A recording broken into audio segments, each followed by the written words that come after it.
Desa Wanasari, yang tampak damai, memancarkan aura misteri. Setelah menepis peringatan itu hanya mitos.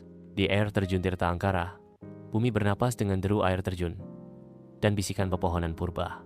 Mata Gibran berbinar dengan keberanian saat dia menantang teman-temannya untuk menerobos tabir air terjun.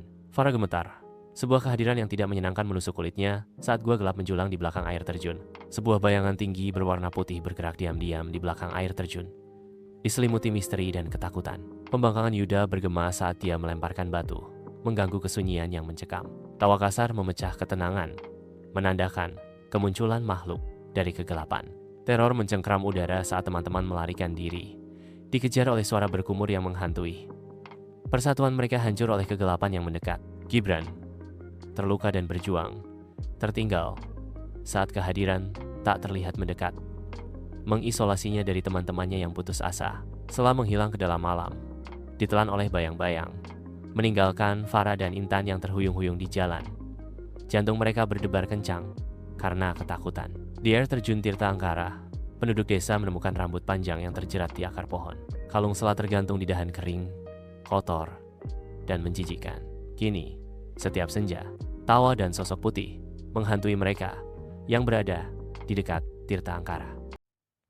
Beberapa hari setelah menghilangnya Selah, penduduk desa mencari di sekitar air terjun Tirta Angkara.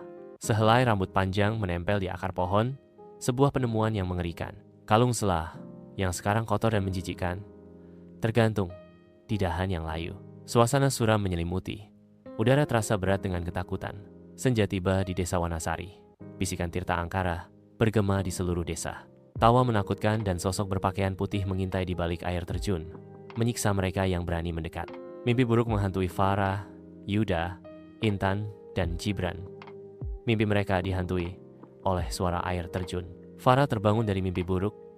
Bayangan Selah yang basah kuyup menghantuinya. Dalam tidurnya, Selah berdiri di tepi air terjun. Rambutnya menutupi wajahnya. Selah memohon dari balik mimpi, "Bantu aku."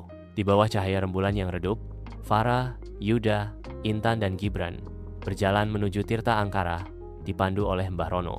Masing-masing membawa persembahan rambut, kuku, bunga kamboja yang layu, dan boneka kain putih, kecil simbol kehidupan dan kematian. Kata-kata suram Mbah Rono bergema di malam hari. Benda-benda ini mewakili hidup dan mati. Kalian harus menyerahkan sebagian dari diri kalian, atau menyerahkan hidup kalian. Kabut tebal menggantung berat saat Mbah Rono memulai ritual, menggambar lingkaran dengan darah ayam hitam. Air terjun terbelah, dan makhluk mengerikan muncul monster bengkak dengan tangan yang menonjol dari perutnya. Desa Wanasari terlihat tenang dari luar, namun kegelisahan merayapi setiap sudutnya. Sumur-sumur desa memuntahkan air keruh kehitaman, pertanda buruk yang tak terhindarkan. Hewan ternak meronta dalam kandang. Bayi-bayi menangis tanpa henti, menambah suasana mencekam. Suara gemericik air terdengar dari setiap rumah. Bisikan misterius yang memicu ketakutan. Ketegangan dan ketidaknyamanan memenuhi udara. Desa Wanasari menanti dalam kecemasan. Farah, Intan, Yuda, dan Gibran tiba di rumah Selah untuk menjemput Selah. Mata Selah segelap, pupil matanya melebar, tetapi dia tersenyum penuh arti. Yuda mencoba percakapan lembut saat Farah, Intan, dan Gibran mempersiapkan ritual pemisahan. Farah memegang cermin perak, Intan memegang kendi berisi air murni, dan Gibran memegang belati kayu. Selah dan kawan-kawannya tiba di Tirta Angkara, di mana kolam itu tampak angker, ikan-ikan mati mengambang menyeramkan di permukaan. Selah mengapung tak bergerak di tengah kolam, menyerah pada keheningan yang mencekam. Mbah Rono, pucat dan muram, memperingatkan, "Waspadalah terhadap bahaya ritual pemisahan." Yuda memediasi ritual pemisahan. Cahaya dan bayangan menari di sekitar mereka, menciptakan suasana mistis dan menegangkan.